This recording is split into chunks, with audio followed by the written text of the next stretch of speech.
Okay, unpopular opinion. Definitely controversial, possibly one that may get me in trouble. But whilst driving, was just listening to a radio interview about the Renters' Rights Act and the changes coming in. And I'll be honest, as an estate agent, I have to listen a lot about how landlords are the bad guys, the criminals, keep putting prices up, the thieves. And now if someone wants to get their property back, how it could take up to 12 months to get back the bricks and mortar that they own. Now don't get me wrong, there are some really great elements of the Renters' Rights Act, but one of the things I keep hearing that's getting really tiring is the landlords being painted as the bad guys. Now equally, don't get me wrong, there are some landlords out there that have no right being landlords. But a lot of the landlords that I meet, and certainly a lot of the landlords that I work with, do a really great job making sure their home is in as good a condition as possible. Most will go for fully managed, so it means if there is an issue at 3 AM Sunday night, that actually there's out of hours available, where the problem that impacts you as the tenant in that moment can be fixed as quickly as possible. And it's things like that doesn't get spoken about, because those services come at an additional cost to the landlord.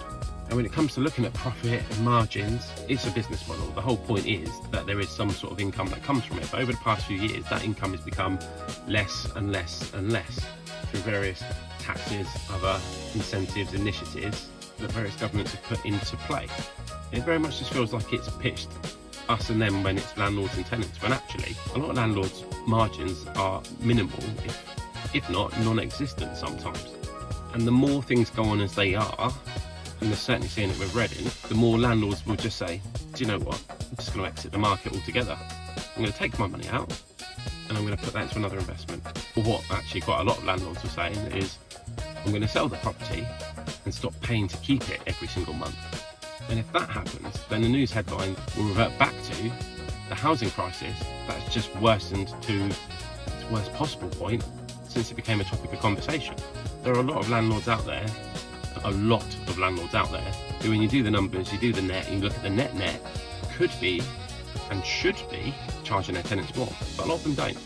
And what also doesn't get spoken about enough, in my opinion, is the amount of times that on checkout a property certainly isn't handed over in the condition it was received in some cases with damage caused that isn't covered by the holding deposit, leaving the landlord even further out of pocket.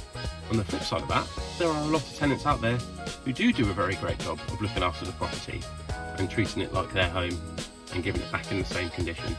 But it's all about balance, right? There's good landlords, not so good landlords. There's really great tenants, and then there's not so good tenants. But as a tenant, it's a lot easier to leave a trail of destruction in your path and then just move straight into the next property, because it's also not permitted to give anyone a bad reference.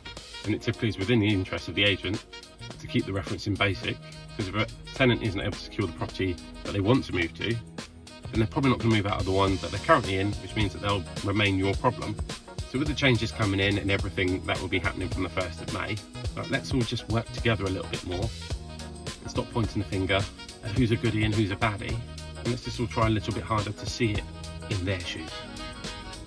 And that's to both sides. Because what I also love is when I meet a landlord and a tenant and they have a fantastic relationship. And the tenant is understanding of the economical climate, just as the landlord is understanding of the tenant's positioning, whether they've got children in a school nearby or they've got pets. Most landlords don't flippantly choose to sell homes because they want to. They normally do it because they have to. And the reasons there will fall into the tens or hundreds. Anyway, rant/unpopular opinion over. As ever, let me know your thoughts in the comments below. Ping us a DM.